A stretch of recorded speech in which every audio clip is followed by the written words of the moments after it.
သတင်းပရိသတ်အားလုံးမင်္ဂလာပါရှင်။ကျွန်တော်တို့သတင်း channel ကနေပြီးတော့ဒီကနေ့ဇူလိုင်လ2ရက်နေ့နောက်ဆုံးရထူးခြားသတင်းတွေကိုတင်ဆက်ပြီးတော့မှာဖြစ်ပါတယ်။လူကြီးမင်းတို့မနက်ခင်းဖုံးဖွင့်လိုက်လို့တွေ့ရတဲ့သတင်းတွေတဲကအမှန်တရားကဘလောက်ရာခိုင်နှုန်းရှိမယ်ထင်လဲ။50ရာခိုင်နှုန်းလားဒါမှမဟုတ်30ရာခိုင်နှုန်းလား။ကျွန်မတခုပြောပြပါမယ်။လူကြီးမင်းတို့မြင်နေရတဲ့သတင်းအများစုဟာကလကာနောက်ွယ်ကဇညွန်ရေးဆရာတွေတေချာပုံဖော်ထားတဲ့မျက်လည်ပြကွက်တွေတက်တက်ပဲရှေ့တန်းမှာတိုက်ပွဲတွေဖြစ်နေတယ်။နေပြည်တော်မှာအစည်းအဝေးတွေလုပ်နေတယ်ဆိုတာအပေါ်ယံရေပြင်ပေါ်ကလှိုင်းတွန်းတွေပါ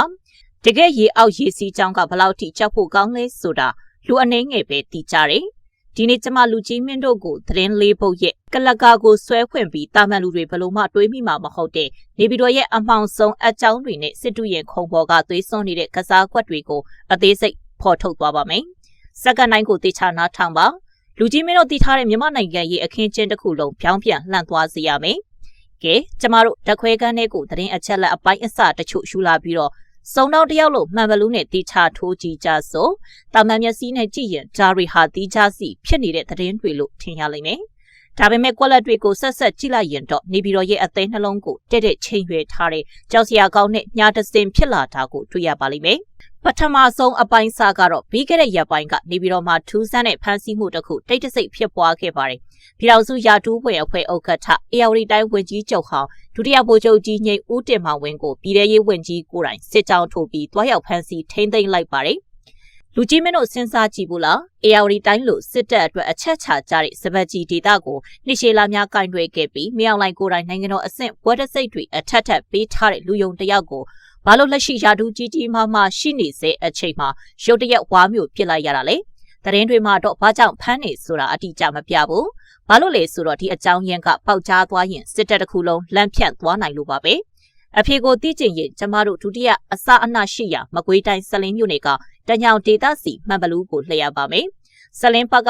စစ်ကောင်စီတပ်သားတွေကိုနီးပြူဟာမြောက်ထောင်ချောက်ဆင်ပြီးတော့တိုက်ခိုက်ခဲ့တယ်အဲ့ဒီမှာထူးဆန်းနာကစစ်တပ်ကကပ္ပစ21ရဲ့မီလိုင်းတွေကိုပြင်ဖို့အင်အား200ကျော်နဲ့စစ်ကြောင်းထိုးလာတာစလင်းတညောင်စင်ဖြူကျွန်းဆိုတာကပ္ပစ21ကပ္ပစ25နဲ့လာစခကိုလေချောင်းရံကောက်ွယ်ရေးကိုကဲမှုစစ်စင်ရေးဌာနချုပ်တွေကိုအဓိကလျှက်စစ်တပ်အားပေးနေတဲ့နှလုံးသေးဖို့တပ်အားခွဲယုံရှိတဲ့နေရာအခုတတိယချက်ကိုထပ်ကြည့်ပါချင်းတောင်ပိုင်းမင်းတပ်နဲ့ကံပက်လက်မှာစစ်တပ်ကအင်အားထောင်ချီတုံးပြီးတော့ထိုးစစ်ဆင်နေပေမဲ့တေဆုံးသွားတဲ့စစ်သားအလောင်းတွေကိုရှေ့တန်းမှာမမြုပ်ရဲတော့ပဲမကွေးတိုင်းနဲ့ချင်းပြည်နယ်အဆက်ကကြောက်ထုမြို့တင်းချိုင်းအထိကားတွေနဲ့တည့်ပြီးနေညညဇက်တိုက်သကြိုနေရတယ်။တပြိုင်နက်တည်းမှာပဲမင်းတပ်ကိုတတားဦးကတက်လာတဲ့ Jet Fighter တွေဝိုင်းတွဲတွေနဲ့ဘုံအလုံးပေါင်းရာနဲ့ချီကျဲကျနေရတယ်။ဒီအစားအန၃ခုကိုဇပွဲပေါ်တင်ပြီးတော့မြေပုံဆွဲကြည့်လိုက်ပါဦးတင်မောင်ဝင်းဟာတမတော်လေးချောင်းရံကောက်ွယ်ရေးအရာရှိချုပ်ဟောင်းဖြစ်ခဲ့ဘူးသူပါသူကျွမ်းကျင်တာလေးချောင်းရံကောက်ွယ်ရေးစနစ်စလင်းမျိုးနယ်မှာတော်လန်ရေးတပ်တွေကဘုံသီးထုတ်တဲ့ကပ္ပစ21နဲ့လေချောင်းရံကောက်ွယ်ရေးကိုကဲမှုဌာနချုပ်လာစခကိုအဓိကတပ်အားပေးတဲ့တပ်အားခွဲယုံကိုဖျက်ထောက်ဖို့ကြိုးစားနေချိန်မင်းတပ်မလေရင်တွေနဲ့အယူအမှုဘုံကျဲနေရချိန်မှာလေချောင်းရံကောက်ွယ်ရေးအရာရှိချုပ်ဟောင်းနေပြီးတော့မှအဖမ်းခံရတယ်လူကြီးမင်းတို့သဘောပေါက်ပြီလားစစ်တပ်ရဲ့လေချောင်းစစ်စင်ရေးလှုပ်ဝက်ချက်တွေကပ္ပစစက်ယုံတွေရဲ့အားနည်းချက်တွေဟာအစင်းမြအရာရှိကြီးတွေစီကနေတဆင့်တော်လန်ရေးတပ်တွေစီကိုစီးဆင်းနေပြီဆိုတာမင်းအောင်လိုင်းရိပ်မိသွားတဲ့သဘောပါပဲကျမတို့အမောင်ခန်းတဲကတကယ့်ကစားကွက်ကြီးကိုပိုပြီးနဲ့ဖြန့်ခင်းကြည့်ရအောင်မင်းအောင်လိုင်းဟာမကြသေးခင်ကတည်းရပ်ပေါင်း100အတွင်းငိမ့်ချမ်းရေးဆောင်ရွက်မယ်လာမယ့်9နှစ်အတွင်းမှာထာဝရငိမ့်ချမ်းရေးလုပ်မယ်ဆိုပြီးကပ္ပကိုလိညာကြီးညာခဲ့ပါတယ် KNU ပြောခွင့်ရပရိုစောတော်နီပြောသလိုပေါ့ဒါဟာပုတ်ပွနန်းစော်နေတဲ့ကပ္ပ10သိန်းကြာရင်တောင်ဖြစ်မလာမယ့်ဝါဒဖြန့်မှုတသက်ပဲဒါပေမဲ့မင်းအောင်လိုင်းကဘာလို့အခုလိုရပ်ပေါင်း100ဆိုတဲ့စကားလုံးကိုသုံးပြီးအသေးအတန်အချိန်အကန့်အသတ်နဲ့ပြောလာရတာလေအကြောင်းပြချက်ကတရုတ်နဲ့အနောက်အုပ်စုရဲ့လှုပ်ဝက်ဖိအားကြောင့်ပဲတရုတ်ကမြန်မာပြည်တွင်းကသူတို့ရဲ့ယင်းနှိမ့်မြုံနှံမှုတွေနဲ့နေဆက်တည်ငြိမ်ရေးကိုလိုချင်တယ်စစ်ကောင်စီကိုမင်းတို့တကယ်ပဲထိန်းချုပ်နိုင်စွမ်းရှိရဲ့လားမရှိရင်ငါတို့နီးလန်းနဲ့ငါတို့လှုပ်တော့မယ်ဆိုပြီးတော့ကလကနောက်ွယ်ကနေရစတန်ပေးထားတာဒါကြောင့်စစ်ကောင်စီဟာငါအခြေအနေကိုထိန်းချုပ်နိုင်နေပြီရွေးကောက်ပွဲလှုပ်တော့မယ်ဆိုတာကိုအတင်းအာရမတက်တည်ပြဖို့ကြိုးစားနေရတာဒါပေမဲ့မြေပြင်မှာကတကယ်အမှန်တရားကတခြားစီပါပဲစစ်တပ်ရဲ့လက်နက်နဲ့လေရင်ဘုံသီးထုတ်လုပ်တဲ့ကပ္ပစစက်ယုံတွေရှိရာမကွေးတိုင်းကဓာတ်အားခွဲယုံတွေကိုဒေါ်လန်ရေးတပ်တွေကစိုးမိုးထားနိုင်ပြီး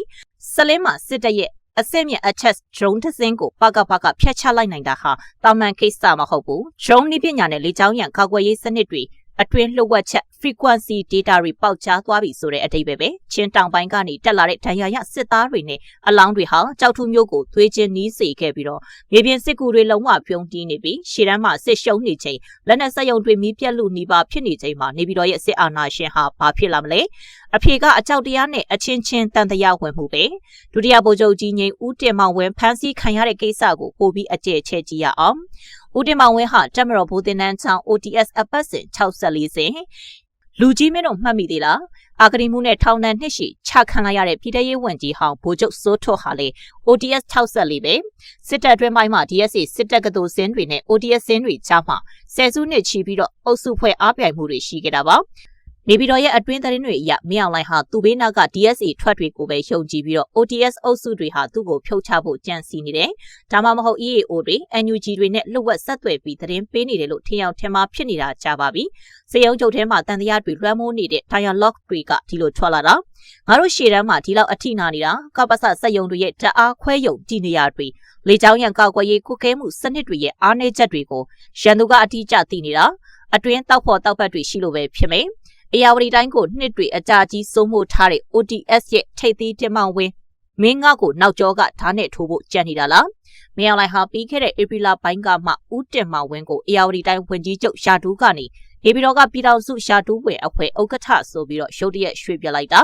ာဒါဟာတာမန်လူတွေထင်တယ်လို့မဟုတ်ဘူးရှာတူးတိုးပေးတာမဟုတ်ဘူးကပိုက်ဆောင်တက်တွေဒေသခံစီးပွားရေးသမားတွေရဲ့အဆက်အသွယ်ရှိတဲ့အေယာဝတီတိုင်းမြေကနေသူ့ကိုခွာထုတ်လိုက်တာအာဏာဆက်မရှိတော့တဲ့နေပြည်တော်ကြော်ခွင်းနဲ့ဆွဲသွင်းပြီးမှအခွက်ကြကြပြည်ထရေးဝန်ကြီးကိုယ်တိုင်သွားဖန်ခိုင်းပြီးတခါတည်းဆက်သိမ်းလိုက်တာပဲ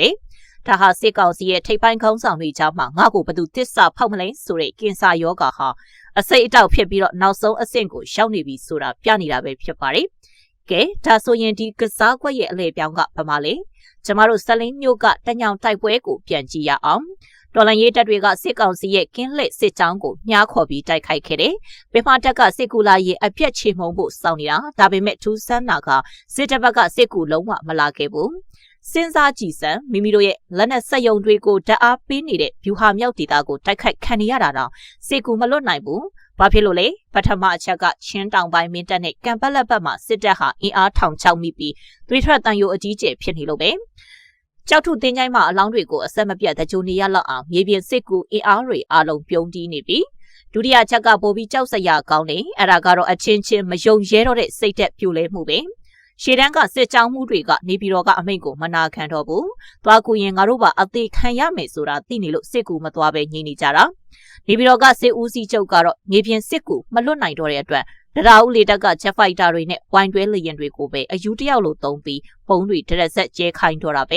ဒါဟာအင်အားကြီးလို့လောက်တာမဟုတ်ဘူးမြေပြင်မှာလုံးဝထိန်ချုပ်မှုမရှိတော့လို့လောက်တဲ့နောက်ဆုံးထွက်သက်အော်ဟစ်မှုတက်ပဲဒီအခြေအနေတွေအားလုံးကိုခြုံငုံကြည့်ရင်ပြည်သူတွေအတွက်ဘယ်လိုသတိပေးချက်တွေရှိလာမလဲစစ်ကောင်စီကအတွင်းပိုင်းမှာ ODS နဲ့ DSA အုပ်စုကြားအပြန်အလှန်တန့်စင်မှုတွေပိုပြီးကြမ်းတမ်းလာလိမ့်မယ်ရှေ့တန်းမှာစစ်ရှုံးလေနေပြည်တော်ကအရာရှိကြီးတွေပိုပြီးအဖမ်းခံရလိမ့်ဖြစ်လာလိမ့်မယ်။ဒါတွေမကဘူးမြေပြင်စစ်ကူမပေးနိုင်တော့တဲ့စစ်တပ်ဟာသူတို့နောက်ဆုံးလက်နက်ဖြစ်တဲ့လေချောင်းရံကနေတညောင်ဒေသစလင်းချင်းတောင်ပိုင်းတင်မကပြည်သူတွေရှိတဲ့အရက်ဖက်ပြစ်မှတ်တွေကိုပါမှာယူရဲဆန်ဆန်ဘုံကျဲတိုက်ခိုက်တာတွေပိုလုပ်လာနိုင်ပါတယ်။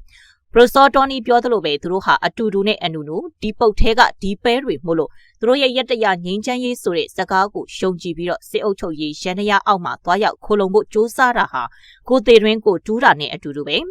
စစ်အာဏာရှင်စနစ်ရဲ့သွေးယူသွမှုဟာအဆုံးစွန်ကိုရှောင်နေပြီမို့လို့ဘယ်ချိန်မှဘယ်အရက်ကိုဘုံကျဲမလဲဆိုတာမှန်းဆလို့မရတဲ့အတွက်ပြည်သူတွေအနေနဲ့လေကြောင်းရန်ကောက်ွယ်ရေးသတိတွေကိုအမြင့်ဆုံးထားရမယ့်အချိန်ဖြစ်ပါတယ်။ဒီကုန်းချုပ်ရရင်တော့လက်ရှိမြန်မာနိုင်ငံရေးစစ်တုရင်ခုံပေါ်မှာကစားပွဲကအဆုံးသက်ပိုင်းကိုရှောင်နေပါပြီ။အပေါ်ရန်ချီရင်တော့စစ်ကောင်စီဟာနိုင်ငံတော်အစ်စ်ဘွဲတစိတ်တွေပေးနေစေငြိမ်းချမ်းရေးစကားတွေပြောနေစေပဲဒါပေမဲ့ကလကနောက်ွယ်မှာတော့သူတို့ရဲ့နှလုံးသားဖြစ်တဲ့ကပ္ပစစက်ယုံတွေဟာမီးပြက်လို့နေပါဖြစ်နေပြီ။ရှေ့တန်းကစစ်သားအလောင်းတွေကိုမျိုးတဲ့အထိအသေးပြီးလှုပ်ဝက်တကြိုနေရပြီးတော့သူတို့ချင်းချင်းလဲတစ္ဆာဖောက်မှကြောက်လို့ထိတ်တန်းဗိုလ်ချုပ်ကြီးတွေကိုလိုက်လံဖမ်းဆီးနှိပ်ကွပ်နေရပြီးဒါဟာမုံတိုင်းမလာခင်ငြိမ်သက်နေတဲ့ကာလမဟုတ်ဘူးအဆောက်အုံကြီးတစ်ခုလုံးအတွင်းကနေဆွေးမြေပြီးပြိုကျတော့မဲ့လက္ခဏာပဲငြိမ်ချမ်းရေးရတရားဆိုတာသူတို့ပြိုလဲမဲ့ရက်ကိုဆွဲဆန်းဖို့စ조사နေတဲ့အသက်ရှူဆက်သက်ပါပဲ